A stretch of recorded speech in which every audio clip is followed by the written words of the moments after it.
Dear students, നമ്മൾ macro economics last chapter 6th ചാപ്റ്ററിലെത്തി. അതിൻ്റെ non focus ഏരിയയാണ് നമ്മൾ പറയുന്നത്. ഇത് open economy, macro economics.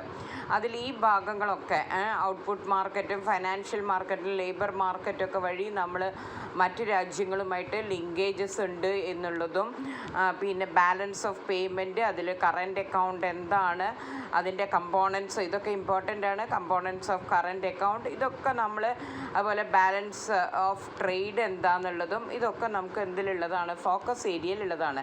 Teacher already ഇതിൻ്റെയൊക്കെ പിന്നെ വീഡിയോസ് ഇട്ടിട്ടുമുണ്ട്. ബാലൻസ് ഓഫ് നമ്മുടെ ഈ 6th ചാപ്റ്ററിലെ ഫോക്കസ് ഏരിയാസ്, ബാലൻസ് ഓഫ് പേയ്മെൻറ്റിൻ്റെയൊക്കെ വീഡിയോസ് ഇട്ടിട്ടുണ്ട്. അപ്പോൾ ഇതിൽ നമ്മൾ പിന്നെ ഇനി നമുക്ക് പിന്നെ നോൺ ഫോക്കസ് ഏരിയ ആയിട്ട് വരുന്നത് 6.1.3 balance of payment surplus and deficit എന്നുള്ള ഭാഗമാണ്. The sense of international payment is that just like an individual who spends more than her income must finance the difference by selling assets or by borrowing, a country that has a deficit in its current account, that is spending more than it receives from sales to the rest of the world, must finance it by selling assets or by borrowing abroad. Thus, any current account deficit must be financed by a capital account surplus, that is a net capital inflow. അതായത് ഇവിടെ പറയുന്നത് എന്താണെന്ന് വെച്ചാൽ, ഇൻഡിവിജ്വൽസിനെ പോലെ തന്നെ നമ്മൾക്ക് deficit വരുവാണെങ്കിൽ, അതായത് നമ്മളുടെ പിന്നെ ബാലൻസ് ഓഫ് പേയ്മെൻറ്റ്, കറൻറ്റ് അക്കൗണ്ടിൽ നമുക്ക് ഡെഫിസിറ്റ് വരുവാണെങ്കിൽ അതെന്ത് ചെയ്യണം? എന്തായാലും നമ്മുടെ രാജ്യം അതിനെ ഫൈനാൻസ് ചെയ്യണം. എങ്ങനെയാണ് ഫൈനാൻസ് ചെയ്യുക? ഒന്നുകിൽ അതിൻ്റെ ഒഫീഷ്യൽ റിസർവ്, അതായത് നമ്മുടെ പിന്നെ റിസർവ് ബാങ്കിൽ എടുത്തു വെച്ചിരിക്കുന്ന ഫോറിൻ എക്സ്ചേഞ്ച് റിസർവ് ഒക്കെ എടുത്തിട്ട് മാർക്കറ്റിൽ കൊണ്ടുപോയി വിറ്റിട്ട് നമ്മളുടെ പിന്നെ ഡെഫിസിറ്റ് ഫൈനാൻസ് ചെയ്യണം. അതല്ലെങ്കിൽ നമ്മൾ എന്ത് ചെയ്യണം? ബോറോ ചെയ്യണം. മറ്റു രാജ്യങ്ങളിൽ നിന്നും ബോറോ ചെയ്യണം. അതിനെയാണ് ക്യാപിറ്റൽ ഇൻഫ്ലോ. ബോറോ ചെയ്ത് പണം ഇങ്ങോട്ടേക്ക് വരും. അതിനെയാണ് ക്യാപിറ്റൽ ഇൻഫ്ലോ എന്ന് പറയുന്നത്. ഓക്കെ, അപ്പോൾ ഇങ്ങനെ ഈ രണ്ട് രീതിയിൽ നമ്മളുടെ കറൻറ്റ് അക്കൗണ്ട് ഡെഫിസിറ്റിനെ ഫൈനാൻസ് ചെയ്യണം എന്നാണ് പറയുന്നത്. അപ്പോൾ current account plus capital account is equal to 0 എന്ന് പറഞ്ഞാൽ എന്താണ്? In this case in which a country said to be in balance of payments equilibrium. ഇത് ബാലൻസ് ഓഫ് പേയ്മെൻറ്റ് ഇക്വിലിബ്രിയമാണ്. കറൻറ്റ് അക്കൗണ്ടും ക്യാപിറ്റൽ അക്കൗണ്ടും കൂടി കൂട്ടിയാൽ 0 കിട്ടുക. അതായത് പിന്നെ ഡെഫിസിറ്റും ഇല്ല, സർപ്ലസും ഇല്ല, ഇത് രണ്ടും കൂടി കൂട്ടിയാൽ അതിൻ്റെ അർത്ഥം എന്താണെന്ന് വെച്ചാൽ, the current account deficit is financed entirely by international lending without any reserve movements. അതിൻ്റെ അർത്ഥം എന്താണെന്ന് വെച്ചാൽ, ഇപ്പോൾ കറൻറ്റ് അക്കൗണ്ടിൽ ഡെഫിസിറ്റ് ഒരു 100 കോടി രൂപയുടെ ഡെഫിസിറ്റ് വന്നത് മുഴുവൻ നമ്മൾ ഫൈനാൻസ് ചെയ്തത് എങ്ങനെയാണ്? മറ്റു രാജ്യങ്ങളിൽ നിന്നും ബോറോ ചെയ്തിട്ടാണ്. ബോറോ ചെയ്ത് ഇങ്ങോട്ട് 100 കോടി രൂപ ബോറോ ചെയ്തു. അപ്പോൾ കറൻറ്റ് അക്കൗണ്ടും ക്യാപിറ്റൽ അക്കൗണ്ടും കൂടി കൂടുമ്പോൾ നമുക്ക് എന്തായി? 0 ആയി. അതാണ് ഒരു മാർഗം. അതല്ലെങ്കിൽ എന്ത് ചെയ്യാം? Alternatively the country could use its reserves of foreign exchange in order to balance any deficit in its BOP. Balance of പേയ്മെൻറ്റിലുള്ള ഡെഫിസിറ്റിനെ കവർ ചെയ്യാൻ നമ്മൾക്ക് എന്ത് ചെയ്യാം? ഓരോ രാജ്യത്തിനും അതിൻ്റെ സെൻട്രൽ ബാങ്കിലുള്ള ഫോറിൻ എക്സ്ചേഞ്ച് റിസർവ്സ് നമുക്ക് അതിനായിട്ട് ഉപയോഗിക്കാം. The reserves reserve bank, central bank sells foreign exchange when there is a deficit. This is called, ഇതിനെയാണ് നമ്മൾ എന്ത് വിളിക്കുന്നത്? ഒഫീഷ്യൽ റിസർവ് സെയിൽ എന്ന് പറയുന്നത്. ഇങ്ങനെ റിസർവ്സിനെ വിൽക്കുന്നതിനെയാണ് നമ്മൾ ഒഫീഷ്യൽ റിസർവ് സെയിൽ എന്ന് പറയുന്നത്. അതുതന്നെയാണ് ഒഫീഷ്യൽ റിസർവ് ട്രാൻസാക്ഷൻ എന്നും പറയുന്നത്. അതെവിടെ പോയി? നമ്മൾ കുറേ ബാക്കിലേക്ക് ഇത് ആയിപ്പോയി, ചാടിപ്പോയി.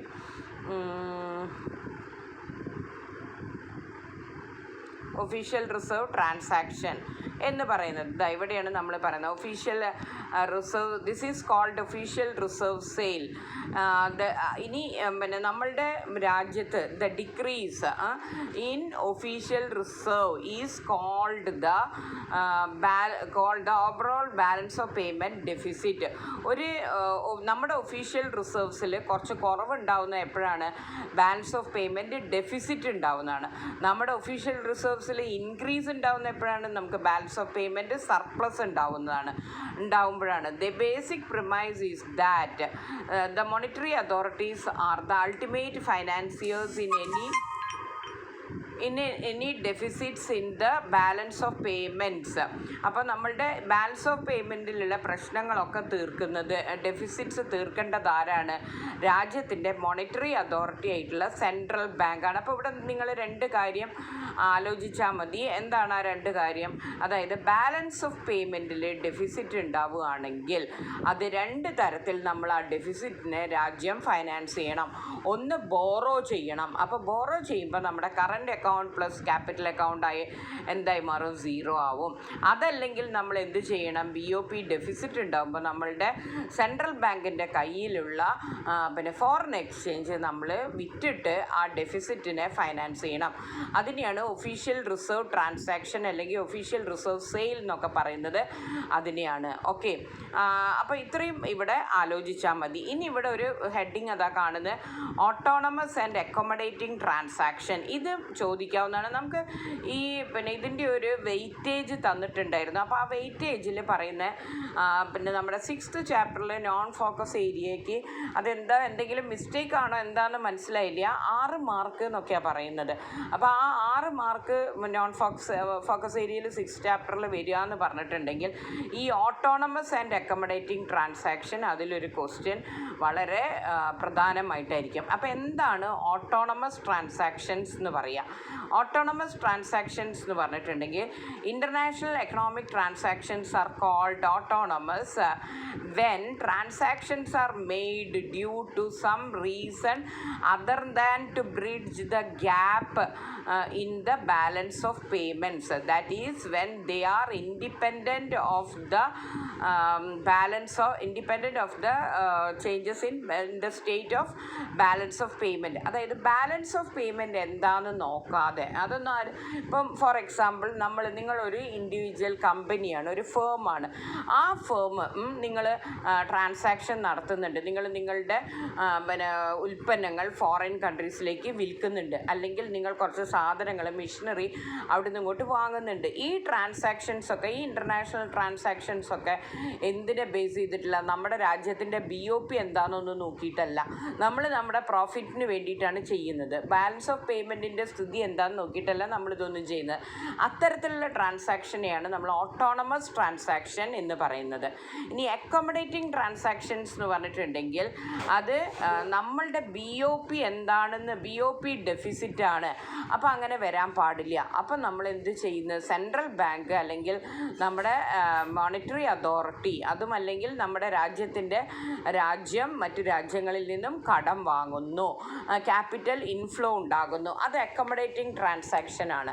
അപ്പോൾ BOPയുടെ സ്ഥിതി നോക്കിയിട്ട് നമ്മൾ ഫണ്ട് അങ്ങോട്ടും ഇങ്ങോട്ടൊക്കെ ട്രാൻസ്ഫർ ചെയ്യുന്നതിനെയാണ് അക്കോമഡേറ്റിംഗ് ട്രാൻസാക്ഷൻസ് എന്ന് പറയുന്നത്.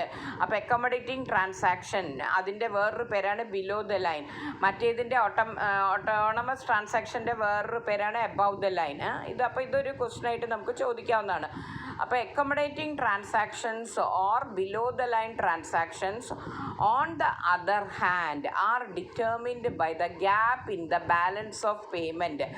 രാജ്യത്തിൻ്റെ ബാലൻസ് ഓഫ് പേയ്മെൻറ്റിൻ്റെ ഗ്യാപ്പിനെ നോക്കിയിട്ടാണ് ഇത് തീരുമാനിക്കപ്പെടുന്നത്. That is whether there is a deficit or surplus in the balance of payments. BOPയിൽ ഡെഫിസിറ്റ് ആണോ സർപ്ലസ് ആണോ എന്ന് നോക്കിയിട്ടാണ് ഇങ്ങനെയുള്ള ട്രാൻസാക്ഷൻ നടക്കുന്നത്. In other words they are determined by the net consequences of the autonomous transaction. Autonomous transaction ഒക്കെ നടത്തി കഴിഞ്ഞിട്ട് ബാക്കി എന്താണ് സ്ഥിതി, BOP ഡെഫിസിറ്റ് ആണോ സർപ്ലസ് ആണോ എന്ന് നോക്കിയിട്ട് നടത്തുന്ന ട്രാൻസാക്ഷനെയാണ് നമ്മൾ അക്കോമഡേറ്റിംഗ് ട്രാൻസാക്ഷൻ എന്ന് പറയുന്നത്. സിൻസ് ദ ഒഫീഷ്യൽ റിസർവ്, വീണ്ടും അത് പോയി ഇടയ്ക്കിടയ്ക്ക് താഴേക്ക് പോന്ന, സിൻസ് ദ എവിടെ എത്തി, ഓട്ടോമേറ്റ് ഇതെന്താണ് ഓട്ടോണമസ് ട്രാൻസാക്ഷൻ. നമ്മൾ അക്കോമഡേറ്റിംഗ് ട്രാൻസാക്ഷനെ പറ്റിയിട്ടാണ് പറയുന്നത്. ഇൻ പിന്നെ other words they are determined by the net consequences of the autonomous transaction. Autonomous ട്രാൻസാക്ഷൻ്റെ ഫലമായിട്ട് എന്ത് സംഭവിക്കുന്നു എന്നതിനെ ആശ്രയിച്ചിട്ടാണ് അക്കോമഡേറ്റിംഗ് ട്രാൻസാക്ഷൻ നടക്കുന്നത്. Since the official reserve transactions are made to bridge the gap in the BOP, they are seen as the accommodating transactions. അപ്പോൾ ഏതിനെയാണ് official reserve ട്രാൻസാക്ഷനാണ് എന്തായിട്ട് പിന്നെ നമ്മൾ മനസ്സിലാക്കേണ്ടത്, അക്കോമഡേറ്റിംഗ് ട്രാൻസാക്ഷനായിട്ട് മനസ്സിലാക്കേണ്ടത്. അടുത്തത് എറേഴ്സ് ആൻഡ് ഒമീഷൻസ് അക്കൗണ്ട് എന്ന് പറഞ്ഞിട്ടൊരു അക്കൗണ്ട് കൂടി ഉണ്ട്. നമ്മളുടെ current account, capital account, official reserve transaction, ഇത്രയും പറഞ്ഞ് എറേഴ്സ് ആൻഡ് ഒമീഷൻസ് എന്ന് പറഞ്ഞാൽ നമ്മൾ എത്രയൊക്കെ റെക്കോർഡ് ചെയ്താലും ചില കണക്കുകളൊക്കെ രേഖപ്പെടുത്താതെ പോയി പോകും. അപ്പോൾ it is difficult to record all international transaction accurately. Thus, we have a third element of BOP apart from the current and capital accounts. It is called errors and omissions which reflect this. അതിനെയാണ് നമ്മൾ എന്ത് വിളിക്കുന്നത്, errors and ഒമീഷൻസ് account എന്ന് പറയുന്നത്. അപ്പോൾ BOP ഇപ്പോൾ ഇവിടെ 3 കോളമാണ്. BOP deficit എന്ന് പറഞ്ഞാൽ ബാലൻസ് ഓഫ് പേയ്മെൻറ്റ് ഡെഫിസിറ്റ് എന്ന് പറഞ്ഞിട്ടുണ്ടെങ്കിൽ ഓവറോൾ ബാലൻസ് എന്തായിരിക്കും, ലെസ് ദാൻ 0 ആയിരിക്കും, നെഗറ്റീവ് ആയിരിക്കും, ഡെഫിസിറ്റ് ഉണ്ടാവും. അപ്പോൾ നമ്മൾ റിസർവ് ചേഞ്ച് എന്തായിരിക്കും, പോസിറ്റീവ് ആയിരിക്കും. റിസർവ് ചേഞ്ച് ഉണ്ടാവണം അങ്ങനെയാവുമ്പോൾ. ഇനി BOP ഓവറോൾ ബാലൻസ് 0 ആണെങ്കിൽ റിസർവ് ചേഞ്ച് എന്ത് വേണ്ട, ഒഫീഷ്യൽ റിസർവിൽ യാതൊരു മാറ്റവും ചെയ്യണ്ട. BOP സർപ്ലസ് എന്ന് പറഞ്ഞിട്ടുണ്ടെങ്കിൽ എന്താ, നമ്മൾക്കിവിടെ BOP പിന്നെ കൂടുതലാണ്, പോസിറ്റീവാണ്. അപ്പോൾ റിസർവ് ചേഞ്ച് എന്തായിരിക്കും, നെഗറ്റീവ് ആയിരിക്കും. അഥവാ 1 വേർഡ് ഇട്ട് ചോദിച്ചാൽ പറയാൻ വേണ്ടിയിട്ടാണ് ഇത് പറയുന്നത്. ഇനി ഈ ബോക്സ് 6.1ഉം ടേബിൾ 6.1ഉം ഇത് നമ്മൾക്ക് നോൺ ഫോക്കസ് ഏരിയ ആണ്. വലിയ ഇമ്പോർട്ടൻ്റ് അല്ല, ആ ഭാഗം വലിയ ഇമ്പോർട്ടൻ്റ് അല്ല. ഇതിൽ പറയുന്നത് എന്താണെന്ന് വെച്ചാൽ നമ്മൾ പണ്ടത്തെ ഇതിൽ നിന്നും വ്യത്യസ്തമായിട്ട് ബാലൻസ് ഓഫ് പേയ്മെൻറ്റിൻ്റെ കണക്ക് കൊടുക്കുന്നത് നമ്മൾ ഇൻ്റർനാഷണൽ മോണിറ്ററി ഫണ്ട് പറഞ്ഞ പോലെ 3 അക്കൗണ്ടായിട്ടാണ് ഇപ്പം. കറൻറ്റ് അക്കൗണ്ട്, ഫൈനാൻഷ്യൽ അക്കൗണ്ടും ക്യാപിറ്റൽ അക്കൗണ്ട് എന്ന് പറഞ്ഞിട്ടാണ് തരം തിരിച്ചിരിക്കുന്നത്. പക്ഷേ RBI ഇപ്പോഴും പബ്ലിഷ് ചെയ്യുന്നത് പണ്ടത്തെ രീതിയിൽ തന്നെയാണ് എന്നാണ് ഇവിടെ പറഞ്ഞിരിക്കുന്നത്. അതിലത്ര വലിയ കാര്യം പരീക്ഷയുമായി ബന്ധപ്പെട്ട് അത്ര വലിയ പ്രശ്നം ഉണ്ടെന്ന് തോന്നുന്നില്ല. പിന്നെ നമ്മൾക്ക് 6.2 ഒക്കെ നമുക്ക് ഇതിലുള്ളതാണ്, നമ്മുടെ പിന്നെ ഫോക്കസ് ഏരിയയിൽ പെടുന്നതാണ്. ഇനി ഫോക്കസ് ഏരിയയിൽ പെടാത്തത് എന്ന് പറഞ്ഞിട്ടുണ്ടെങ്കിൽ 6.2.3 ആണ്. അതുപോലെ 6.2.2 ഒക്കെ എക്സാമിനുള്ളതാണ്. ഇതൊക്കെ ഇമ്പോർട്ടൻ്റ് ആണ്. Determination of exchange rate, fixed exchange റേറ്റിലും ഫ്ലെക്സിബിൾ എക്സ്ചേഞ്ച് റേറ്റിലൊക്കെ എങ്ങനെയാണ് എക്സ്ചേഞ്ച് റേറ്റ് ഡിറ്റർമിൻ ചെയ്യുക എന്നുള്ളത്. ഇനി 6.2.3 ഇത് എക്സ്ചേഞ്ച് റേറ്റിനെ സ്വാധീനിക്കുന്ന ഘടകങ്ങളാണ് നമ്മൾ ഈ പറയുന്ന speculation, interest rate, income, exchange rate in the long run എന്നുള്ള കാര്യങ്ങളൊക്കെ. അടുത്തത് നമുക്ക് 6.2.3 ആണ്. The merits and demerits of flexible and fixed exchange rate. 2 exchange rate സിസ്റ്റത്തിൻ്റെയും മെറിറ്റ്സും ഡിമെറിറ്റ്സും ആണ് നമ്മൾ അവിടെ പറയുന്നത്. അത് ചിലപ്പോൾ നമുക്ക് ചോദിച്ചേക്കാം. എപ്പോഴും ഇങ്ങനെ ചാടിപ്പോകുന്ന മൊബൈലിൽ ഒരു പ്രശ്നം വരുന്നുണ്ട്, നമ്മുടെ സമയം പോവുകയാണ്. ഓക്കെ, അപ്പോൾ എന്താണ് പ്രശ്നം എന്നുള്ളതാണ് പറയുന്നത്. ദ മെയിൻ ഫീച്ചർ ഇങ്ങനെ പിടിച്ചു നോക്കാം മൊത്തം കിട്ടാൻ വേണ്ടിയിട്ട്. The main feature of the fixed exchange rate system is that there must be credibility that the government will be able to maintain the exchange rate at the level specified. അതായത് fixed exchange റേറ്റിൽ government ഒരു exchange rate പറഞ്ഞാൽ ആ exchange rate നിലനിർത്താൻ ആവശ്യമായ official reserve ഗവൺമെൻറ്റിൻ്റെ കയ്യിൽ ഉണ്ടാവണം.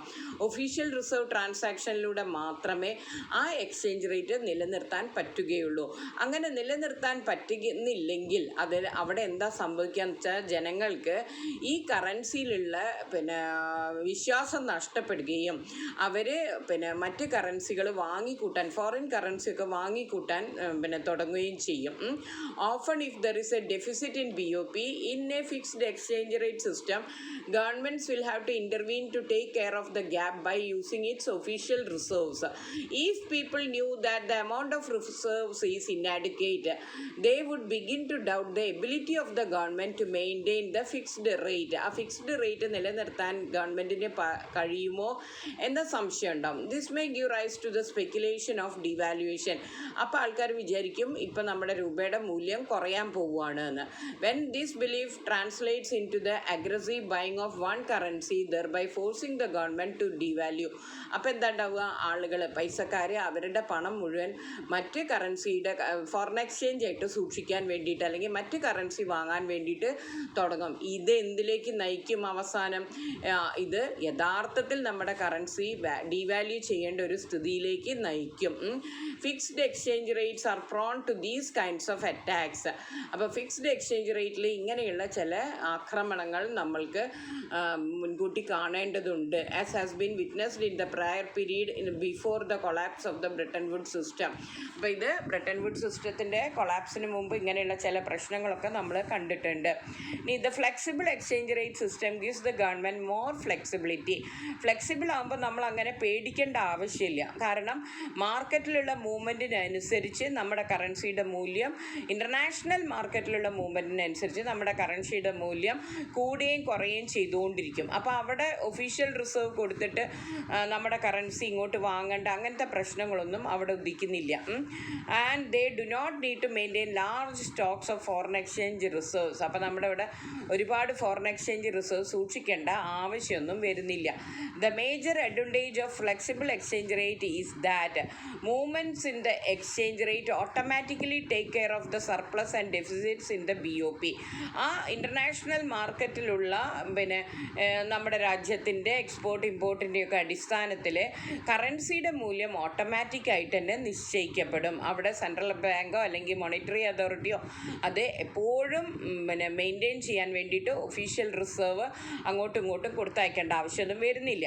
Also countries gain independence in conducting their monetary policies. അപ്പോൾ അവരുടെ മോണിറ്ററി പോളിസീസൊക്കെ കണ്ടക്ട് ചെയ്യാനുള്ള സ്വാതന്ത്ര്യം രാജ്യങ്ങൾക്ക് കിട്ടും. Since they do not have to intervene to maintain exchange rate which are automatically taken care of by the market. മാർക്കറ്റിൽ തന്നെ exchange rate manage ചെയ്യപ്പെടുന്നത് കൊണ്ട് രാജ്യങ്ങൾക്ക് കുറേയും കൂടി സ്വാതന്ത്ര്യം ഉണ്ടാകും എന്നാണ് പറയുന്നത്. ഇനി എന്താണ് മാനേജ്ഡ് ഫ്ലോട്ടിംഗ് എന്നുള്ളത്? ഇതും നമുക്ക് ഫോക്കസ് ഏരിയയിൽ ഇല്ലാത്തതാണ്. മാനേജ്ഡ് ഫ്ലോട്ടിംഗ് എന്ന് പറഞ്ഞാൽ എന്താണ്? Without any formal international agreement the world has moved on to what can be best described as manage floating exchange rate system. ഇന്ന് ലോകത്തിലെ മിക്കവാറും രാജ്യങ്ങളും ഈ സിസ്റ്റത്തിലേക്ക് മാറിക്കഴിഞ്ഞിരിക്കുന്നു. Managed floating it is a mixture of flexible exchange rate system, അതായത് the float part, and fixed exchange rate system, the managed part.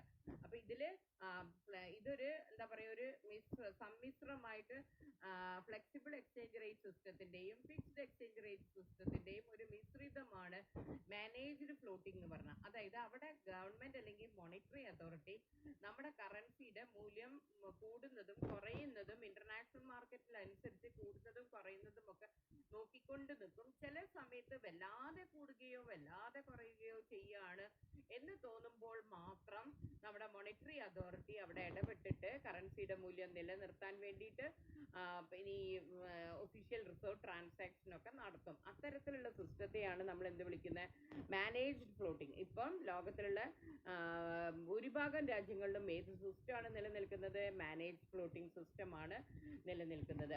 Under this system, also called ഡേറ്റി floating, central banks intervene to buy and sell foreign currencies in an attempt to moderate exchange rate movements whenever we feel that such actions are appropriate.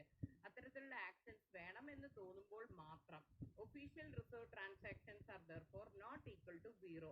അവിടെ official reserve transaction എന്തല്ല? 0 അല്ല.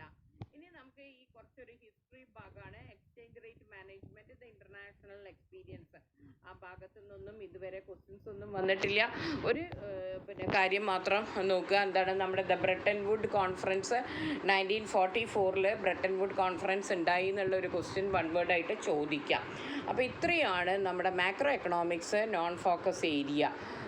അപ്പോൾ thank you all. എല്ലാവരും ഇതൊന്ന് ബാക്കിയുള്ളവർക്കായിട്ട് share ചെയ്യുക. എല്ലാവർക്കും full mark കിട്ടട്ടെ എന്ന് ടീച്ചർ ആശംസിക്കുകയാണ്. എല്ലാവർക്കും നല്ല മാർക്ക് കിട്ടട്ടെ. നിങ്ങൾക്ക് എക്സാം കഴിഞ്ഞിട്ട് ഈ മെറ്റീരിയൽസ് യൂസ്ഫുൾ ആയിരുന്നോ എന്നുള്ളത് ടീച്ചറോടൊന്ന് പറയണം. ഓക്കെ.